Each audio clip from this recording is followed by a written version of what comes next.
Queridos, como é que foi a célula dessa semana? Muitos testemunhos?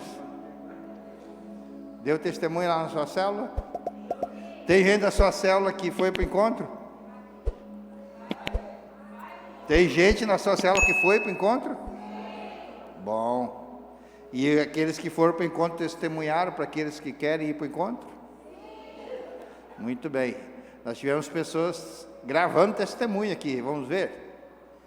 Tem aí o vídeo de uma pessoa bem especial que gravou seu testemunho. Não tá pronto? Estão editando? Quem sabe faz ao vivo, hein? Eu vou contar o meu. Esse encontro, queridos, ele é para transformar nossas vidas. Nós realizamos encontro há mais de 20 anos. Mais de 20 anos. E eu participei de todos eles. Todos os de homens, pelo menos. Alguns de mulheres eu estive ministrando. E é muito interessante que nenhum encontro, quem já teve no encontro, quem não foi no encontro, deixa eu ver. Quem não fez encontro ainda, que está aqui, que vai fazer. Pouca gente. Então o que eu vou falar não é muito novidade. Mas para quem não foi, esses 20 anos de encontro, nunca um encontro foi igual ao outro. Nenhuma vez foi igual ao outro. Simplesmente porque as pessoas são diferentes. Tempos diferentes, idades diferentes. E disseram sim para o Senhor em datas bem diferentes umas das outras. Mas só que o Deus que realiza o encontro conosco, esse não muda, esse é sempre o mesmo. Mas ele comunica como um pai que tem vários filhos, né? Quem tem mais de 2, 3 filhos? Pouca gente, hein? Quem tem mais de um filho? Se tem 2 é mais de um, né? Ponto. Então, você não trata os filhos iguais. Há um ditado que diz que um pai, uma mãe pode cuidar de 10 filhos, e às vezes 10 filhos não conseguem cuidar de um pai e da mãe. E é o amor do pai e da mãe, ele se multiplica, é bem interessante isso. Cada filho tem um jeito especial de nos comunicarmos. E um grande erro não, vou dar tudo igual para todo mundo, vai dar tudo certo. Não funciona. E é por isso que Deus quer ter um encontro conosco. E nesse encontro, a gente chama ele de volta à casa do Pai. Por que de volta à casa do Pai? Porque o espírito de cada pessoa, você vai aprender no encontro, alguns vão relembrar, nós somos corpo, alma e espírito. E o nosso espírito, ele só se satisfaz com nada mais, nada menos que o Espírito Santo de Deus. Ele só se satisfaz em Deus. E em Deus nós somos amados, aceitos, compreendidos. Amados, aceitos, compreendidos. E isso muda toda a humanidade. Isso muda toda a vida de qualquer pessoa. Pensa em você ser amado. Pensa de tudo que você falar, ou tentar se expressar, você for compreendido. E em tudo que você tentar fazer, você for aceito. É o segredo para acabar com a fome, com as guerras, com a miséria, com as divisões de toda a humanidade. Então, qual que é a solução para a humanidade? Qual que é a solução para o mundo? Deus. E onde encontrar Deus? Na igreja. Quando a igreja subir, a palavra diz, quando a igreja não estiver mais aqui, aí a chance de ser amado, aceito, compreendido é zero. É zero. Mas e por que na igreja, pastor? Porque na igreja tem pessoas imperfeitas. Porque se pessoas perfeitas estivessem trazendo a mensagem, você não aceitaria. Fala assim, aquele ali come arroz e feijão igual a mim. Então tem uma chance de Deus fazer algo na minha vida. É por isso.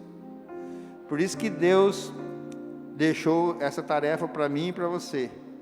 Porque cada pessoa, cada um de nós tem a necessidade do amor de Deus. De dar um sentido para a vida, para essa vida que o Senhor nos deu seja completa. E como faz para ela ser completa? Tendo um encontro pessoal com Deus. Ah, mas esse encontro é no final de semana, assim, é o start. Porque daí no encontro, você aprende que você tem que estar com Ele todo dia. Você aprende que o encontro pode ser todo dia. Billy Graham falava assim, algo nunca mudará, e é o amor de Deus pelo ser humano, e o seu desejo, o desejo de Deus, de ver pessoas entregues a Ele, e conhecer a Ele de uma forma pessoal. Uau! O maior evangelista do nosso tempo contemporâneo falou isso. E esse encontro com Deus, resulta em muitas coisas, que de repente você fez o encontro, e parece que não está vivendo mais isso. Por isso estou fazendo a recapitulação. Por isso que praticamente estou fazendo pré-encontro hoje. Para nós lembrarmos disso. Porque no encontro firma dentro de nós a nossa salvação. No encontro a restauração. No encontro nós recebemos cura. Quase que você falou amém agora. Eu escutei você falar para dentro. No encontro a gente recebe libertação. Libertação de coisas que você nem sabia que estava preso. No encontro você encontra um propósito de vida. No encontro a gente sai cheio do Espírito Santo. Quem lembra disso? Você lembra disso? Você comemora isso todos os dias? No encontro a gente aprende a viver as verdades da palavra. No encontro a gente recebe uma visão de Deus e um propósito para a nossa vida. E no encontro ele reafirma tudo isso. Pastor, mas em 3 dias, nem dá 3 dias, 2 dias praticamente. Você é exposto a tanta coisa. Você é exposto a tantas verdades. Mas por que o encontro funciona e é tão bom? Porque principalmente nós dedicamos aquele tempo ao Senhor, uma exclusividade. Pastor, mas eu não posso fazer isso na minha casa? Não só pode, como deve. Se isola das redes sociais, tira um tempo, né, com os homens a gente chama esse tempo de caverna, de você estar só com Deus. Na caverna é lugar de falar rasgadamente, abertamente com o Senhor. É um tempo entre você e Ele. Ele aguarda esse encontro todos os dias. Todos os dias. Mas a concorrência, a distração sobre a nossa vida, na nossa cabeça, ao nosso redor, são muitas.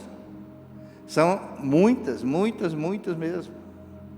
Existe até um ranking mundial de um estudo em que descobriram quanto cada pessoa, fazendo as contas pelo tanto que é acionado, né? Eu não sei como é que funciona isso, mas o quanto as pessoas em média gastam com telas, celulares, televisão, tablet, conectado à rede mundial. Hoje está muito fácil.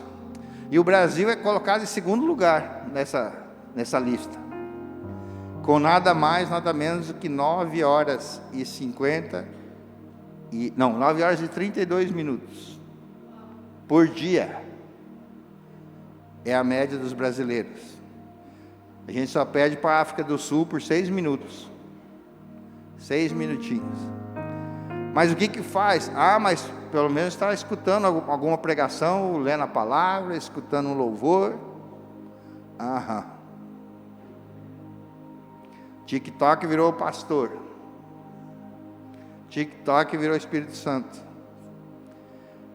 A tal da dopamina, que causa esse vício nas pessoas, está substituindo a presença de Deus principalmente.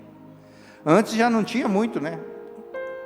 Eu lembro do final dos anos 90, começo do ano 2000, a nossa briga como liderança era de que as pessoas não assistissem televisão, ou tirasse menos tempo com a televisão, parasse de assistir o Faustão, para quando chegasse na igreja, tinha espaço para o Espírito Santo. Não, mas chegava cheio de entulhos na alma. E aí quando a alma chega estafada de tanta coisa, dessas distrações, não há espaço para Deus, porque você já está cansado. A mente está cansada e o corpo não responde. É bem isso que está acontecendo. Uma geração, uma epidemia está isso, que as pessoas andam igual um zumbi, né? Ninguém presta atenção mais. E aí quando você está falando algo que pode até ser verdade, estão conferindo na rede se é verdade, estão conferindo no Google, que agora você só acessa o tal do IA, inteligência artificial. E a inteligência artificial, ela está dominando de um jeito que ela sabe exatamente quais seus interesses e aquilo que você concorda ou não. Então a sua verdade está ficando mais importante do que está se tornando mundial, porque é a resposta que esse sistema está nos entregando. E aí de repente você se depara com a palavra, não, mas ali também tem palavra. Ali tem palavras. Esses dias tem ferramentas que são extraordinárias, bem legal.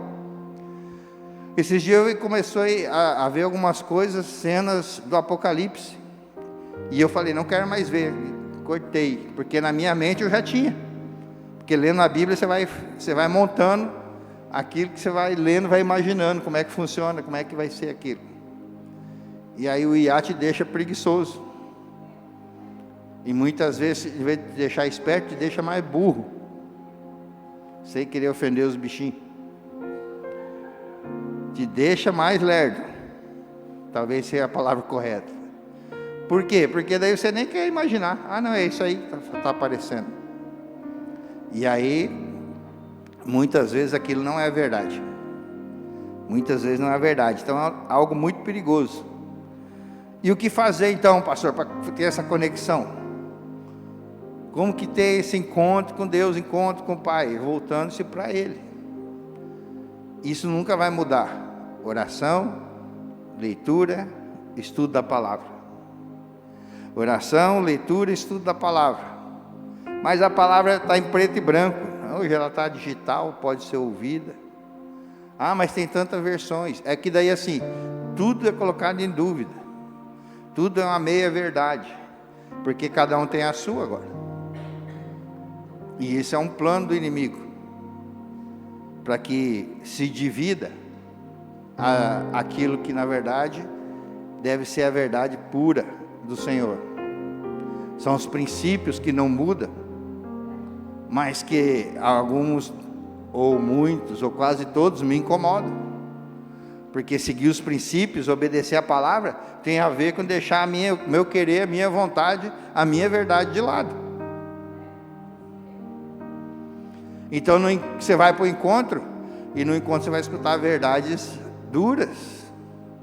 E sabe, queridos, quando a palavra não te traz crise, alguma coisa está errada. Nós estamos estudando, vendo algumas coisas da Bíblia. Se ela não te trazer uma crise boa, é porque alguma coisa está errada. Você está muito santo, que é bem improvável, ou se estiver muito, muito alinhadinho, você está na lista daqueles que vai ser arrebatado, que não vai precisar nem morrer, de tanto que está agradando a Deus, que tem 2 na Bíblia, né, que conseguiu fazer isso. Então, é um privilégio poder estar na presença e ter esse encontro com o Senhor, porque Ele quer restaurar a nossa identidade como filhos de Deus. Volta para a casa do Pai. Por que voltar para a casa do Pai? No encontro a gente vê que a palavra Pai traz um trauma terrível. Muitos nem têm o nome do Pai na sua identidade. Muitos nem conhecem o Pai. Pai biológico, estou dizendo. E às vezes o pai que conhece, não vale a pena nem falar. Porque a palavra diz que nós temos que honrar pai e mãe, mas também pais e mães. A Bíblia fala, não instigue a ira dos seus filhos, honre seus filhos, porque é uma via de mão dupla, você acessa aquilo que você honra, e isso a gente aprende no encontro. Então, essa família espiritual, ela é muito importante e determinante no nosso destino, porque essas coisas devem ser nossa prática de vida.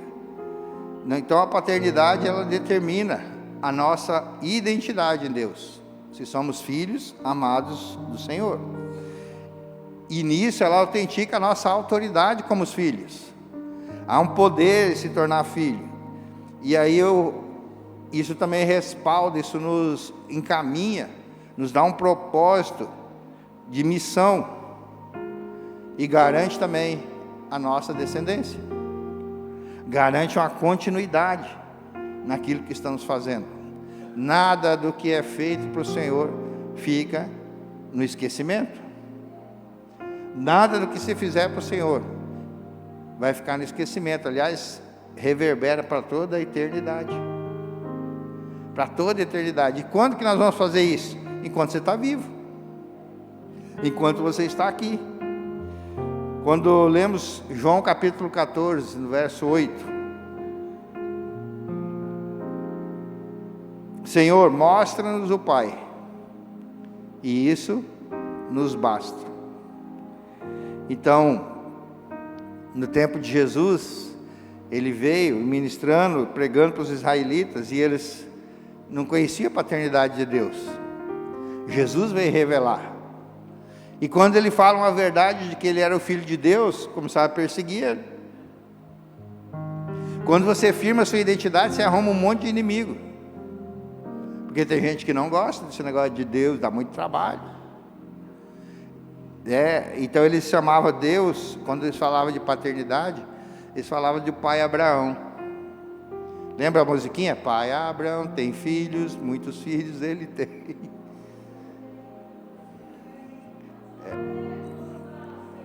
Está aí a escola dominical. Então é esse pai que eles tinham em mente. Daí aquela briga, aquela guerra até hoje. A guerra existe até hoje. Porque não, eu sou o filho preferido. Eu sou o filho preferido. Não, você não é o filho da promessa. Aí há uma guerra que nunca terminou. Está aí até hoje. Mas os dois eram filhos de Abraão. Aí Jesus veio e resolveu isso. Ou criou mais problemas, né? Porque nasceu um monte de religiões nisso tudo. Por que nasceu religiões? Porque as pessoas querem um método, as pessoas querem uma cartilha, as pessoas querem regras para ser filho de Deus. Tem regras no reino de Deus? Tem. Mas a principal é que você, como filho, tenha relacionamento com Deus, e não regras nem religião. Pastor, mas aí você está falando contra a igreja. Não, a igreja é feita de filhos de Deus. A igreja não é uma placa. Aqui nós temos uma placa, nossa instituição, Igreja da Família Ceifa. Mas a igreja sobre toda a terra, da qual todos os irmãos, da qual todos pertencem a essa única igreja, a igreja organismo, é essa que vai subir, é essa que vai estar com o Senhor, é essa que vai ser chamada como uma noiva, linda, adornada. Então Jesus não veio para salvar o homem do pecado e restaurar as relações entre eles e entre Deus somente. Ele veio para mostrar quem era o Pai. E os discípulos falavam, então mostra o Pai. Então vocês não estão me vendo? Está me vendo, está vendo o Pai. Cara de um, já assistiram, né? Jesus não estava falando de aspecto físico, mas estava falando de quem Ele era. Está me vendo? Está vendo o jeito que eu estou tratando vocês? É assim que Deus faz. E Deus não rejeitou ninguém, Jesus não rejeitou ninguém. Então quando Ele morreu na cruz, Ele inaugurou um tempo para que nós pudéssemos conhecer a paternidade de Deus. E isso foi há 2026 anos atrás. E já no seu tempo de vida, se você não experimentou isso, você está atrasado. Você está atrasado com essa paternidade. E eu sei, às vezes a gente demora. Eu entendi que Deus, como pai, recebi cura. Eu já estava com 25 anos, 26, quase 30. Estou lembrando aqui o tempo de casado, a idade dos filhos, então é por aí. Quase 30 anos. E fui criado dentro da igreja. E eu conhecia Jesus de ouvir falar, sendo criado dentro da igreja. Até que eu descobri no encontro que a gente tinha que caminhar com Jesus e andar com Ele, conhecer Ele e andar com Ele. E aí a religião, a religiosidade cai por terra, porque Ele não é quadradinho, Ele não vive de regras. Deus, não existe nada tão criativo no mundo, por isso que Ele é o Criador. Olha a sua volta, e se você puder, olhe no espelho. Deus não fez ninguém igual a você. Que alívio, né? Deus não fez ninguém igual a você, nem antes nem depois. E aí tem religiões, inclusive, porque eu comecei a falar, né, sobre a palavra de Deus. A maioria das religiões, a maioria das seitas, elas contêm parte da Bíblia, contêm partes da palavra. Mas Deus é tão criativo que não houve e não haverá ninguém igual a você na face da terra. Ele é criativo para infinita. Então você é um ser único. E a Bíblia diz que a sua alma, que a sua vida vale mais do que o mundo todo. E esse mundo é bonito, não é? Esse mundo tem coisa que a gente descobre a cada dia. E na eternidade como é que vai ser? A gente vê os anjos cantando: Santo, Santo, Santo é o Senhor. Eu penso que cada novidade que eles descobrem, Santo, outra novidade, Santo, outra novidade, Santo. Só o filme da sua vida, quando você chegar lá, quantas vezes você vai dizer Santo? Quantos livramentos? Porque a Bíblia diz que Ele te conhece antes do ventre da sua mãe. Onde é que você estava? Que a partir dessa identidade, das fotos de infância, a gente traça um cronograma da nossa vida. Aí você chega numa celebração, numa palavra igual a essa, você começa a fazer conta. Peraí, alguns junto comigo já tem mais passado que futuro, se for pensar na cronologia da humanidade. Mas daí quando você começa a pensar na eternidade com o Pai, porque isso é real, nós temos duas opções. Ah não, eu quero ficar por aqui. Não vai ficar. Não vai ficar. A terra vai pegar de volta. Então, numa eternidade, nós vamos para a casa do Pai ou para a casa do nosso inimigo. Quem já visitou uma pessoa que você sabia que ela não gostava de você? Geralmente na família tem isso. Eu vou por causa da minha esposa, mas aqueles cunhados, ou vice-versa. Você sabe que não é bem-vindo. E aí o que você faz? Não vê a hora de chegar lá, né? Não, vó, eu não quero. Agora imagine Satanás, que viu toda a glória do céu. Ele se orgulhou, ele se inflamou, ele quis ser mais do que Deus. E Deus não divide a glória dele com ninguém. Absolutamente ninguém. E olha que a Bíblia descreve que Lúcifer, anjo de luz, era muito bonito, era top. Ele andava, fazia música. É um negócio assim extraordinário. E ele se inflamou e quis ser maior do que Deus. E aí Deus fez o quê? Você conhece a história. Ele mandou ele embora de lá, ele foi expulso do céu. Ele era Pai, Filho e Espírito Santo. Ele podia ser a quarta pessoa. Esse era Lúcifer. Aí ele foi expulso de lá. E a Bíblia diz que ele levou 1/3 dos anjos do céu junto com ele. Esse 1/3, eles são os anjos caídos, são demônios. Nós conhecemos como demônios, são as coisas ruins. E foram expulsos do céu, ok? Foram para onde? Eles não para lugar nenhum, e tanto que eles ficam perambulando aí pela terra, eles não têm onde morar. Eles não têm a casa chamada inferno. Inferno é um lugar de condenação para eles. E não está no centro da terra também, geograficamente. Eles estão rondando por aí. Não tem onde ficar, por isso que ele tenta ir para sua casa. Por isso que ele tenta habitar no seu coração, na sua mente. Porque ele não tem nem onde morar. Aí quando Deus, ele recria a terra, Gênesis capítulo 1. E com a sua palavra ele vai dando ordem em tudo. Que haja luz, que haja água, que haja firmamento. E aí quando ele vai fazer você, quando ele vai fazer o homem, a Bíblia diz que ele toca. Com a palavra Deus fez tudo. E a palavra, a Bíblia diz que Jesus é a palavra, Jesus é o verbo. Então ele dava o comando, Jesus fazia. Aí Deus fala assim, façamos. Aí traz no plural. Façamos, Pai, Filho e Espírito Santo. Façamos o quê? Vamos fazer o homem. E ele pegou do barro, formou o homem, desenhou essa maravilha.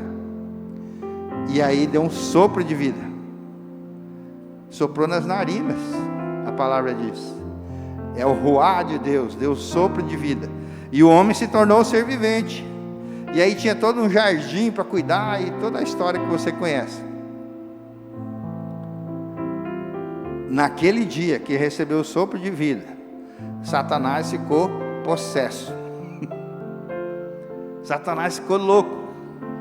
Espera aí, eu era o anjo de luz. Agora o Senhor vem aqui, faz um cara feito de barro e dá poder para ele criar. Você sabia que Satanás não pode criar nada? E ele não pode se multiplicar? Anjo não se multiplica? Foi dado a mim e a você esse poder de criar, de procriar, de exercer autoridade. Você está entendendo quem nós somos nessa terra? Ah, mas os poderes, as autoridades, parece que está tudo errado. Não parece, está errado. Sabe por quê? Porque os filhos de Deus não estão tomando esses lugares. Porque as pessoas de bem, os filhos de Deus de verdade, não estão tomando seus lugares. E aí a palavra deixa bem claro. Quando um homem mau ele governa, o povo geme. Quando alguém de bem governa, o povo se alegra. É matemático. Então, querido, Satanás, o diabo, o Lúcifer, ele tem 350 nomes aqui, mais do que a gente puder inventar. Porque nós temos o poder de inventar. Nós temos tanto poder de inventar que o ser humano faz pecado que o diabo fala assim, eu não tinha pensado nisso. Eu vou copiar essa maldade aí. É verdade. Porque ele não pode criar nada. E a gente cria maneiras novas, inclusive de pecar. E aí, ele não é inimigo de Deus. Nós estamos numa guerra. Só que o nosso inimigo, ele não é inimigo de Deus. Ele é inimigo do ser humano. Ele é meu e seu. Mas e onde que está a nossa proteção então? A prova de que Satanás não é inimigo de Deus é de que ele foi expulso do céu. Que se ele pudesse, ele tinha expulsado Deus do céu. Então não tem. Se fosse uma luta, era, imagina, né? Mike Tyson lutando com Jesus Carlos. Você que estava mais próximo aqui. Só se ele tiver uma funda, né? De repente ele ganha. Mas na força bruta, nem é permitida essa luta. A categoria não deixa. E é isso que as pessoas pensam. É o bem contra o mal. O mundo não está dividido assim. Pastor, mas então por que que o Satanás fica tentando? A Bíblia diz que está ao derredor. Porque o mundo espiritual trabalha com legalidades. Se você dá legalidade, o diabo entra sim. Agora, se não, você tem uma credencial: filho amado de Deus, salvo, lavado pelo sangue de Jesus. E aí, quando no nome dele o inferno estremece. Tem uma passagem que eu gosto muito, quando Jesus vai num lugar chamado Gadara, era uma ilha, o povo criava porcos e essa coisa toda, e tinha um endemoniado lá que tinha legiões de demônios, e Jesus chega no barquinho, o demônio já fica uriçado. Por que você está aqui, filho do homem? E começa ele mesmo a dar discurso. Jesus não fala nada. Jesus desce do barco. Por que você veio aqui me atormentar? Quer dizer, Jesus foi lá atormentar o demônio? Eu falei, eu quero andar com esse aí. Onde você chegar, queridos, a palavra diz, onde você colocar a planta dos seus pés, ali se torna terra santa. Ali se torna território do Senhor, porque chegou o embaixador, chegou o representante, chegou o Filho de Deus. E às vezes a gente não compreende isso, mas é real esse poder. E aí, é só em Jesus que a gente pode ser isso. João capítulo 4, verso 6, ele diz, eu sou o caminho, a verdade e a vida. Ninguém vem ao Pai a não ser por mim. Então, quer voltar para a casa do Pai? Através de Jesus. Sabe por que não se derrota a igreja do Senhor? O povo de Deus, perseguição. A história contemporânea mostra as atrocidades que fizeram com os cristãos. E matar cristão não estava dando certo. Por quê? Eles morriam felizes, cantando louvor, começou a incomodar. Quanto mais perseguia, mais crescia. Igual o fermento, quanto mais batia, quanto mais colocava. E não acabava, falou, quer saber, vamos mudar a estratégia. Agora todo mundo vai ser cristão. E começar a banalizar o sagrado. E às vezes nós fazemos isso, com o passar do tempo na nossa vida. Porque a rotina talvez seja o maior inimigo nosso. E a gente fica tentando ocupar espaço com distrações, para ver o tempo passar. Então, Jesus, com seu sacrifício, ele estendeu o manto de paternidade sobre nós. E nós precisamos voltar para esse lugar, para a casa do Pai, o lugar de segurança. E o texto que melhor explica isso na palavra de Deus está em Lucas capítulo 15, a partir do verso 11. A parábola do filho pródigo. E aí é muito relevante essa parábola, porque Deus só tem um tipo de parente: filhos. Ele não tem primo, ele não tem mãe, ele não tem pai, ele não tem afilhado, não tem sobrinho, não tem neto. Deus só tem um tipo de parente: filhos. Ah não, eu estou garantido porque minha avó foi na igreja a vida inteira. Cada um é responsável por si. Ah, mas eu sou criança ainda. Então obedece. As crianças estão lá em cima, né? São obedientes. A Bíblia instrui os adultos. Ensine a criança o caminho que deve andar, para quando tiver velho não se desvie. Mas se desviar, vai saber que é por conta própria. E ela sabe o caminho. As poucas vezes que eu tentei desviar, a igreja falou mais forte dentro de mim. E os tamancos da minha mãe também. Tem coisas que funcionam. Minha mãe me expulsou de casa. Eu não te criei para essa vida. Ela pegou pesado. Você está querendo ficar igual ao seu pai? ou você se alinha ou some da minha casa, assim você não vai continuar morando aqui não. E aí eu caí em si. E é o texto está dizendo aqui, 2 momentos eu caí em si. Lucas capítulo 15, Jesus continuou, trazendo uma parábola. Um homem tinha 2 filhos. Qual é o parentesco que Deus tem?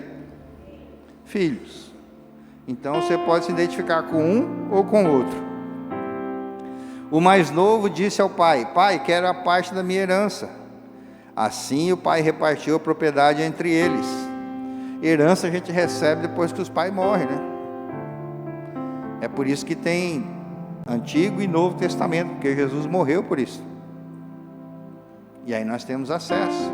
Esse filho aqui estava querendo algo antes da hora. E ele queria em vida. Mas o pai, por sua generosidade, repartiu a propriedade entre eles, entre os 2 filhos. Não muito tempo depois, o filho mais novo reuniu tudo que tinha e foi para uma região distante. E lá desperdiçou seus bens, vivendo desenfreadamente. Depois de ter gasto tudo, houve uma grande fome em toda aquela região e ele começou a passar necessidades. Por isso, foi empregar-se como um cidadão da região, que o mandou para um campo a fim de cuidar de porcos.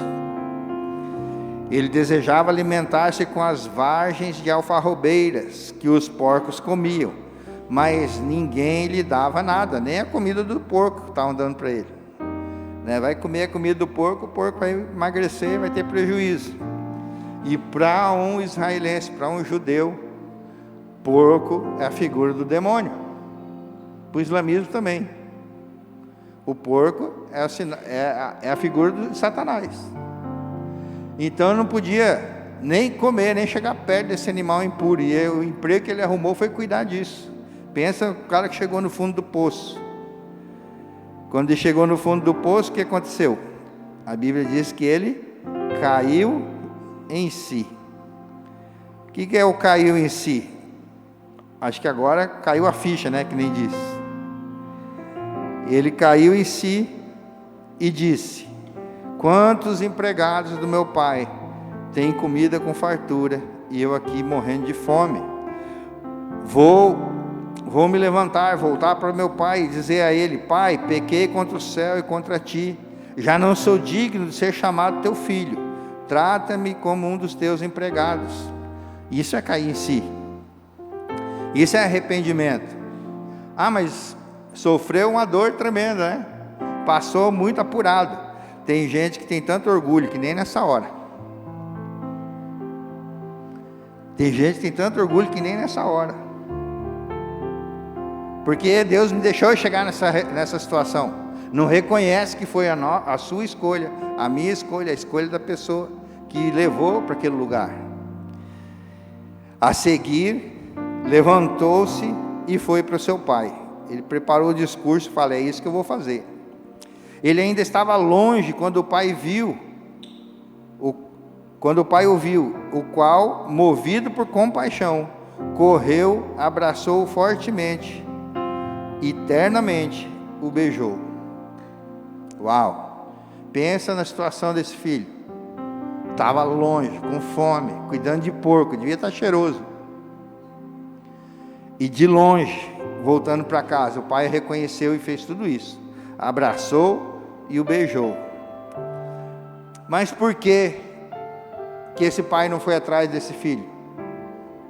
Porque há um limite. E o limite para ele, o limite da cobertura, o limite onde o pai podia agir, o cuidado, era dentro dos limites da fazenda. Ele que escolheu sair. Então ele não foi atrás.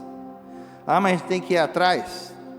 Ele sabia que o pai tinha, tanto que ele fez o discurso: uau, os empregados do meu pai vivem melhor do que eu vou voltar para lá. O mais tristinho lá vive pulando de alegria. Sabe, queridos, essa fazenda nesse mundão do meu Deus chama-se igreja. Essa fazenda chama-se igreja. Fora da igreja é igual a Arca de Noé. Dentro vai estar complicado com tanto bicho, com tanta coisa para fazer, com um cheiro terrível que devia estar naquela arca. Mas fora era morte. Fora era morte. Continuando, contudo o pai disse a seus servos: depressa, tragam a melhor roupa, vistam nele, coloquem nele o anel, coloquem o anel no dedo e calçado nos pés, tragam o novilho gordo e matem-no, vamos comer e festejar, pois esse meu filho estava morto e voltou à vida, estava perdido e foi achado. Uau! É exatamente o que acontece quando nós decidimos voltar para a casa do Pai. A festa no céu. Deus nos coloca no lugar de honra. Espera aí, mas aí está dando anel, roupa nova. Não tinha que dar um banho primeiro nesse cara? A ansiedade do pai de ver o filho de volta e de colocar ele no lugar de honra era tão grande, tão tremenda, que ele nem pensou duas vezes. Então começaram a festejar o seu regresso. Enquanto isso, o filho mais velho, ou primogênito, estava no campo. Aí vem o problema com os irmãos aí. Quando se aproximou da casa, ouviu música e dança. Então chamou um dos servos e perguntou: o que está acontecendo? E ele respondeu: seu irmão voltou, seu pai matou um novilho gordo, porque recebeu de volta são e salvo. Parece que até o servo aqui estava animado, né? Aí o filho mais velho, o primogênito, encheu-se de ira. Ué, todo mundo se animou e o irmão ficou cheio de ira? Queridos, às vezes você volta para o caminho do Senhor, se arrepende de toda a desgraça que é lá fora, e aí você chega aqui dentro da igreja e um abençoado fala assim: isso aí é fogo de palha, daqui a pouco volta para lá. Vamos ver até quando ele aguenta, porque você nasceu para pecar. Pecador profissional, desviado profissional, dentro da igreja, no meio dos irmãos. É por isso que a palavra traz a receita para você permanecer. Busque agradar ao Senhor, faça tudo como para o Senhor. Esse é o segredo. Faça tudo para com o Senhor, e aí não vai dar erro. Agora, se você quiser fazer tudo para agradar as pessoas, eu não dou conta de agradar os que estão aqui, sem contar os que nem vieram. O filho primogênito encheu-se de ira e não quis entrar. Então o pai saiu. Daí o pai saiu de novo. O pai saiu e insistiu com ele. Ele, porém, respondeu a seu pai, respondão ainda: olha, todos esses anos tenho te servido e nunca desobedeci às tuas ordens. Entretanto, tu nunca me deste nem um cabrito para eu festejar com meus amigos. Quando, porém, volta para casa, esse teu filho aí, ó, que esbanjou teus bens com prostitutas, como é que ele sabe? Lá, o texto, quando está narrando, diz que ele, desordenadamente. Aí o irmão já pensou, né? Gastou com prostituta e tudo mais. E aí você mata um novilho gordo para ele. Sabe, queridos, a maioria que já fez o encontro, ok, a maioria sabe que é um filho amado de Deus, mas a gente pode estar dentro da igreja, tendo comunhão com o Pai, e com o coração no lugar errado, porque tanto um filho quanto o outro levam uma dura aqui, porque esse filho, ele estava onde? No campo, estava trabalhando, estava com os trabalhadores, estava lá na fazenda, no meio dos peão. E o filho mais velho, o que o pai quer para o filho mais velho? Não, se eu tenho um negócio de sucesso, que ele dê continuidade. Então, o lugar desse filho era na administração da fazenda, junto com o pai.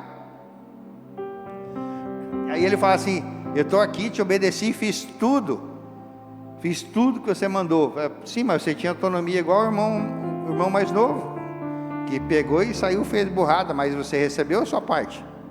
E ele diz que não ganhou nada, então é mentira. Nem um novilho, tanto que o pai responde: meu filho, você está sempre comigo, e tudo que eu tenho é seu.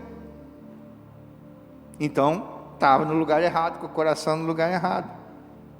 No entanto, tínhamos que festejar a volta desse seu irmão, e alegrar-nos, porque ele estava morto e voltou à vida, estava perdido e foi achado.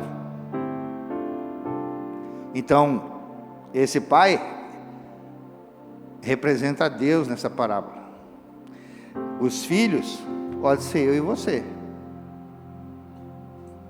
que estamos vivendo aqui dentro, pensando nas coisas lá fora, ou está lá fora gastando as coisas que eram aqui de dentro, os dons, os talentos, tudo que o Senhor te deu, e que não tem segunda chance.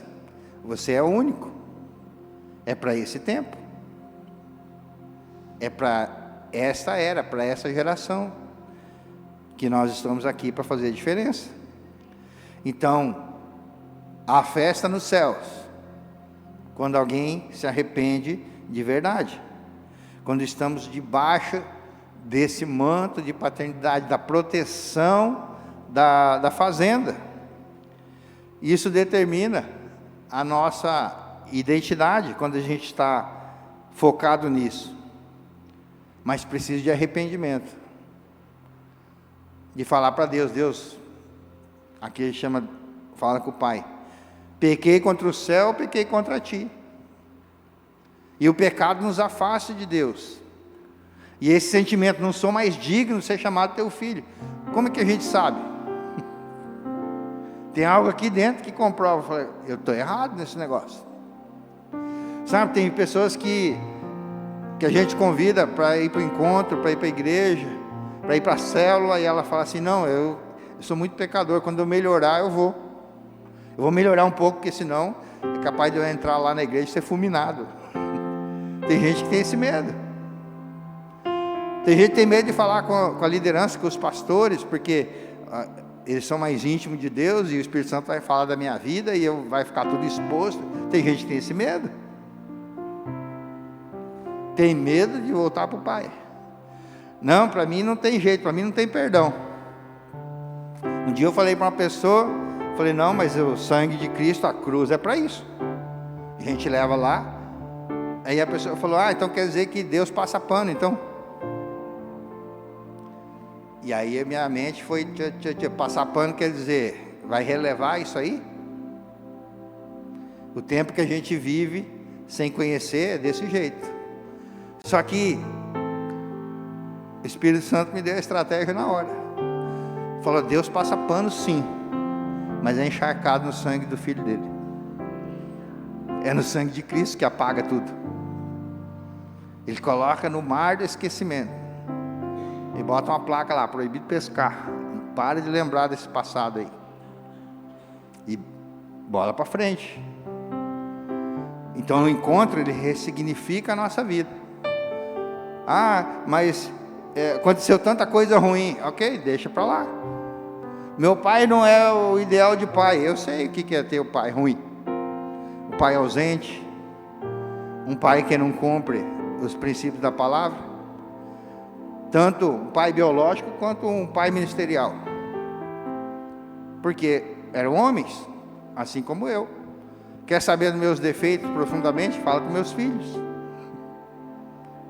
Mas a gente pode ressignificar.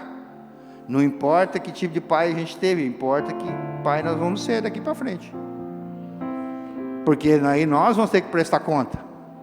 E sabe, o dia de chegar diante do Senhor, não sabe o que é? É que eu nasci no Brasil, é que o Brasil foi eliminado em 2026, a presidência não era lá aquelas coisas, é que a família que o Senhor me colocou faltava muito dinheiro, os irmãos que você me deu, então nem se fala. Aí a gente pode reclamar da família biológica, da espiritual, do vizinho, de tudo. Não tem desculpa. Não tem desculpa, porque o papel que Ele te deu é o que Ele vai perguntar. E Jesus é tremendo nisso. Jesus faz uma reunião com os discípulos e fala assim: o que o povo está dizendo aí que eu sou? Você tem coragem de sentar com a sua família e falar: o que vocês pensam de mim? Ah, você é muito legal, não sei o que. Não, quero a verdade. Eu já fiz uma vez. Vocês são muito bravos, vocês são muito nervosos. E aí, a porteira abriu. Eu já fiz exercícios de encontro de casal, que eu fiquei em crise 3 meses.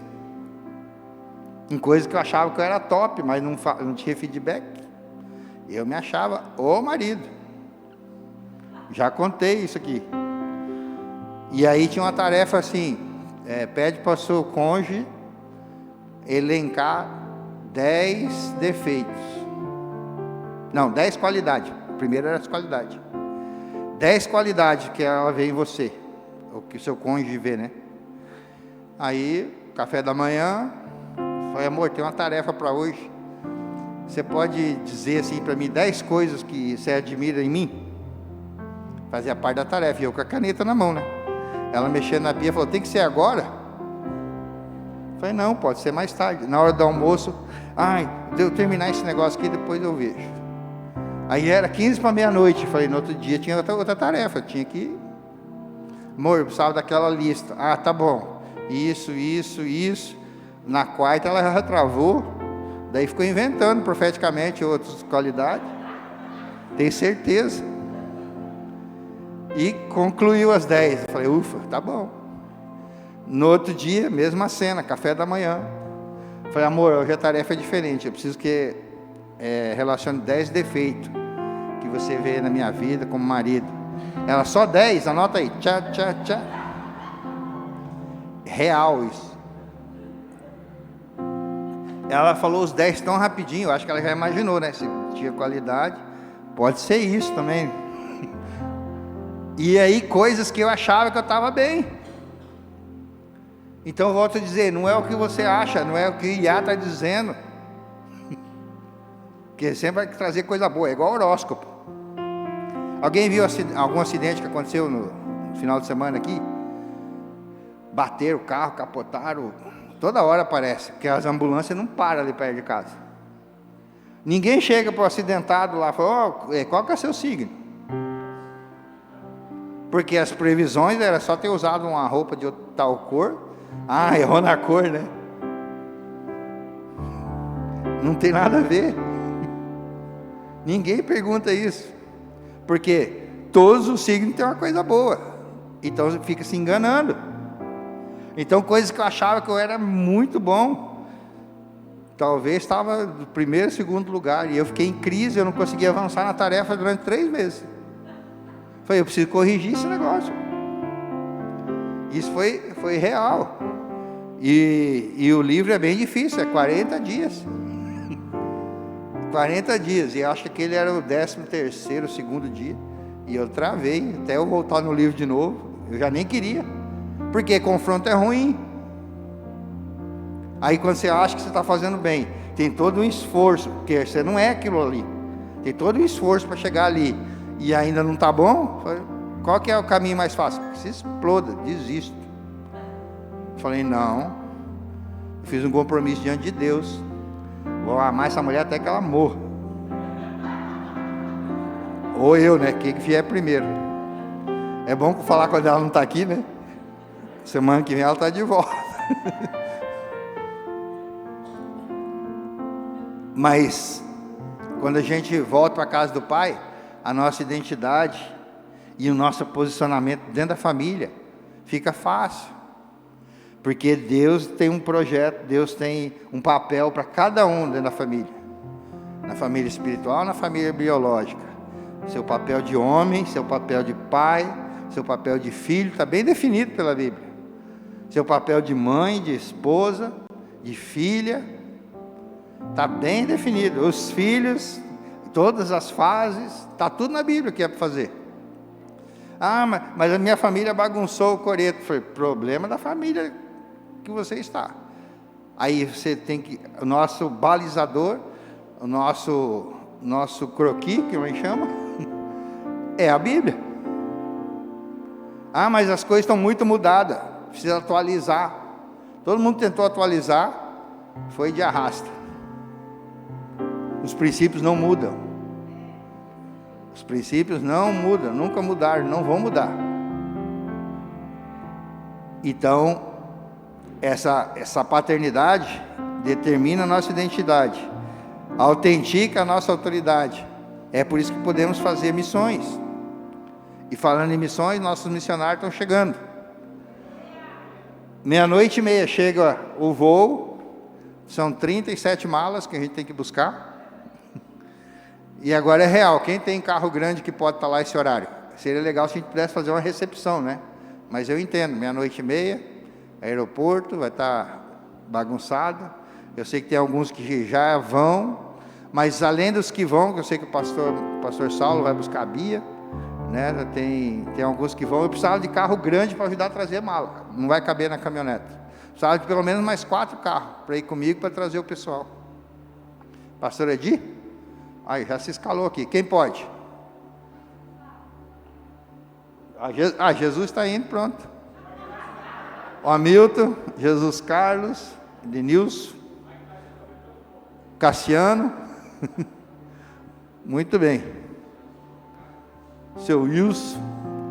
Eu vou levar o chofar, quando eles chegarem, vamos fazer um barulho lá. E daí, vocês estando lá, vai ser bênção.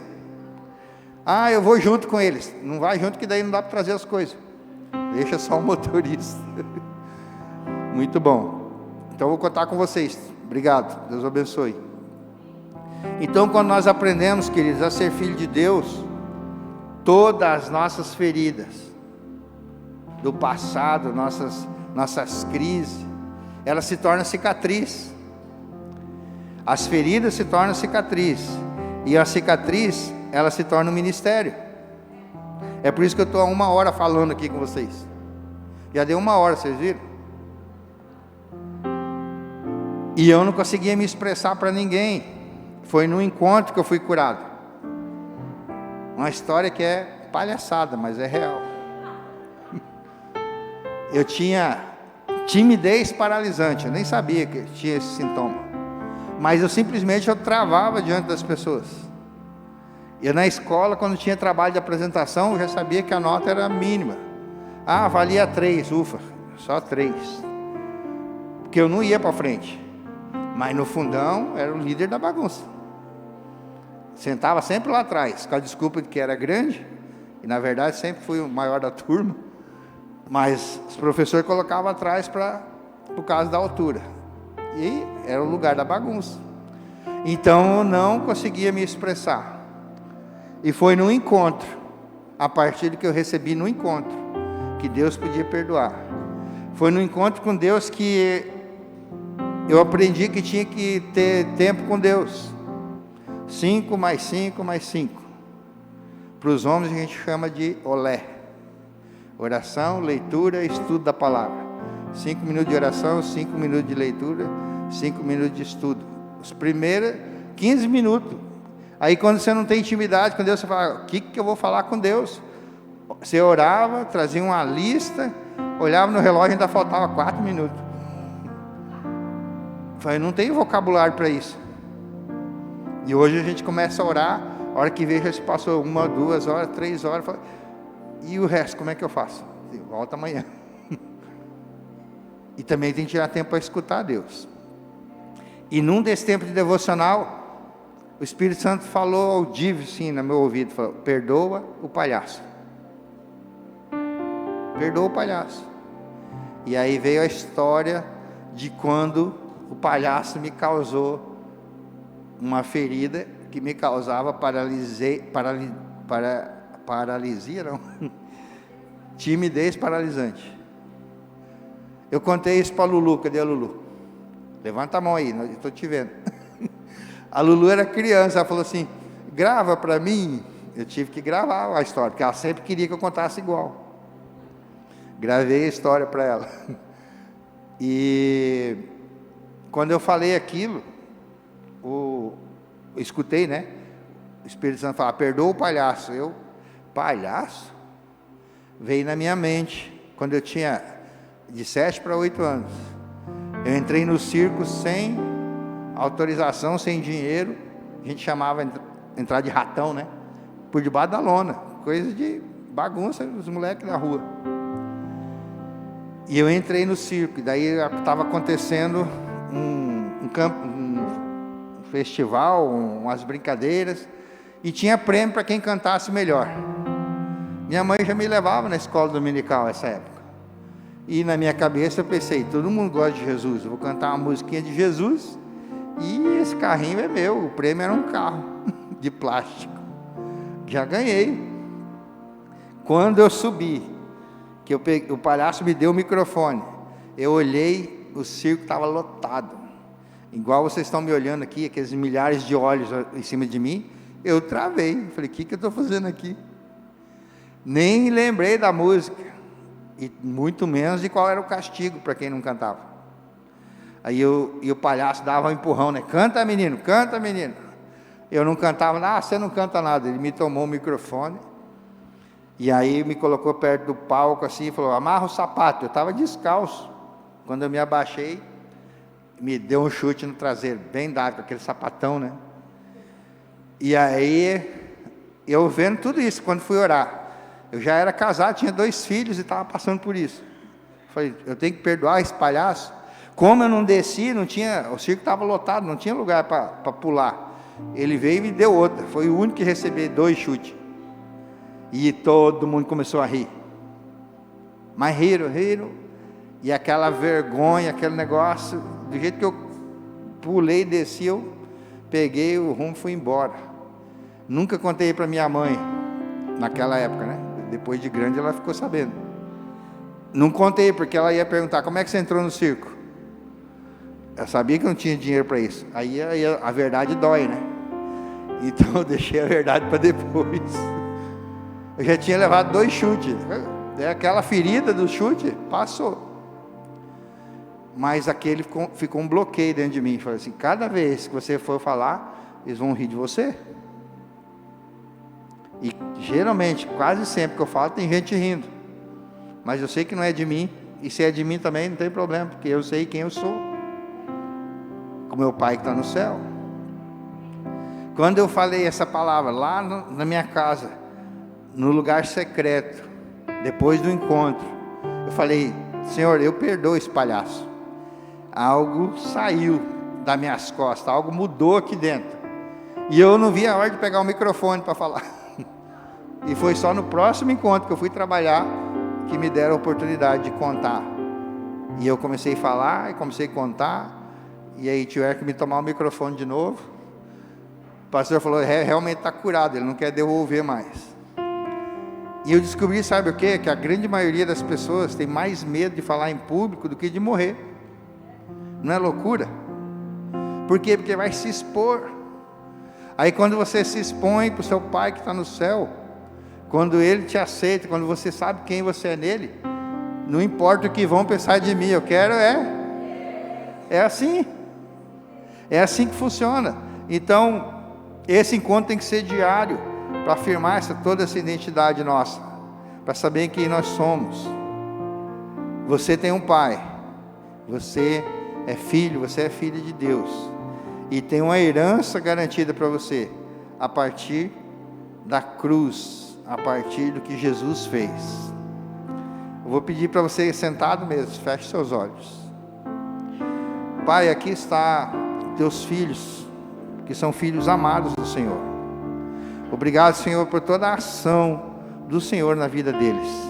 Obrigado, Senhor, porque a grande maioria deles já tiveram tantos encontros com o Senhor. E um toque seu, um encontro do Senhor, transforma todo o nosso ser. Obrigado, Senhor, por cada vida, cada família que aqui está, Senhor, e que recebeu essa bênção tão poderosa da Tua presença, da Tua salvação, de libertação, de cura, de receber propósito, Senhor, nas suas vidas, Pai. Pai, em nome de Jesus, que eles sejam essa geração, Pai, que inspire a nossa cidade, e que a cidade seja transformada através da vida deles. Que nossos encontros, Senhor, sejam marcados pela Tua presença, pelo Teu agir, pelo Teu mover, e que a glória do Senhor Encha, Senhor, todas as famílias, todas as casas, toda a Foz do Iguaçu, toda a região, da presença da Tua glória manifesta, Senhor. Assim como as águas enchem o mar, que assim seja, Senhor, a Tua presença na vida deles. Que o encontro seja diário, Senhor. E aqueles que não tiveram o encontro ainda contigo, que em nome de Jesus o Senhor os receba, Senhor, nesta noite. Que haja festa nos céus por aqueles que estão decidindo essa caminhada, que entenderam, Senhor, que o Senhor é poderoso, maior do que todas as coisas, que o Senhor quer um relacionamento com cada um deles, que o Senhor quer estreitar o relacionamento com cada um deles, que o Senhor quer dar direção, trazer provisão, trazer propósito de vida, para que tire, Senhor, cada um deles do reino das trevas, do domínio do inimigo das nossas almas, e traga para esse reino de luz. Traga, Senhor, para o melhor lugar na face da terra, talvez do universo, Senhor, que é a Tua presença, Paizinho. Pai, o Senhor não é o Deus do passado, o Senhor não é o Deus do futuro, o Senhor é o Deus de hoje, o Senhor é o Deus do presente. É por isso que o Teu nome, Senhor, é Eu Sou. É por isso que o Eu Sou mandou Jesus para morrer a nossa morte, e lá na cruz nos trazer vida, e vida com abundância, abundância de propósito, abundância de riquezas, abundância de alegria, abundância de família, Senhor, abundância, Senhor, de tantos irmãos espalhados sobre esta terra. Obrigado, Senhor, pelo propósito da nossa vida. Pai, que aqueles que ainda não entregaram a sua vida ao Senhor Jesus, que eles recebam o Senhor, que eles confessem com a sua boca, e confessando com a sua boca, com seus lábios, recebam o Senhor no seu coração, para que o Senhor seja verdadeiramente Senhor e Salvador de suas vidas. Eu os abençoo, Senhor, para que vivam, Senhor, com alegria neste tempo, nesta terra, e para toda a eternidade. Que o encontro com o Senhor não seja apenas um evento da nossa casa, mas seja um marco divisor, assim como foi na minha vida, assim como foi na vida de tantos que pode testemunhar nesta noite, nesse lugar, qual foi a transformação, qual foi a cura, qual foi a liberdade que o Senhor nos dá, qual é o propósito que o Senhor nos dá de vida, e por isso temos esperança de continuar, de permanecer, de nos fortalecer na Tua presença, em nome de Jesus. Em nome de Jesus. Olhar, Senhor, saiu o vídeo? Pra dentro de mim. Vamos colocar o vídeo e daí nós vamos cantar. Nada Pode pôr. encontrará.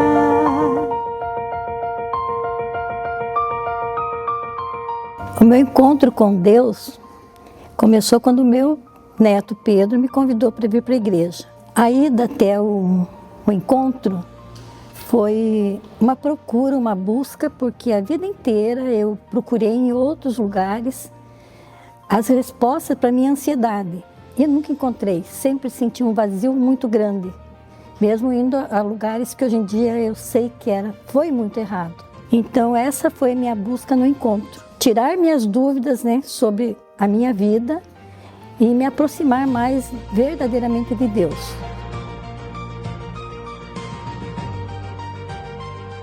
Cada momento lá é bem específico, A gente tem que passar por lá para entender. Mas lá eu conheci o verdadeiro amor de Cristo. Não é esse amor humano que a gente tem, que é egoísta, que muitas vezes a gente pensa que está amando, mas de uma forma egoísta. Lá não. Lá eu conheci o verdadeiro amor de Deus. Através disso, procurei me conhecer melhor, conhecer meu caráter, para me aproximar cada vez mais do caráter de Cristo. Ali eu encontrei essa verdade.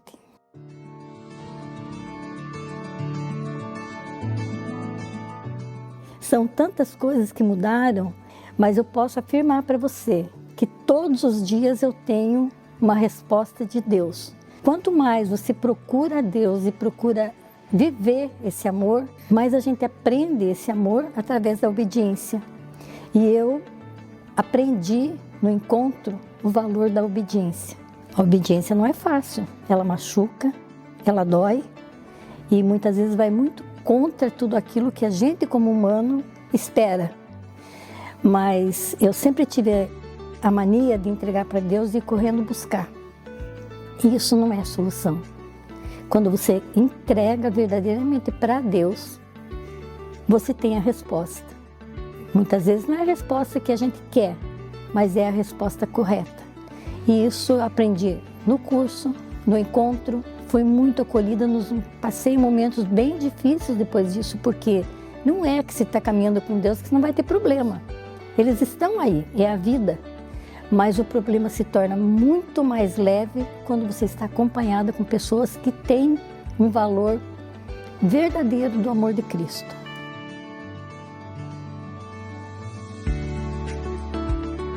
A partir desse encontro, você começa a se conhecer melhor. Você começa a ver por que aconteceu tantas coisas erradas na tua vida. E aí você começa um caminho de reconstrução da tua vida. Então, assim, se dedicar a esse encontro foi a melhor coisa que eu fiz.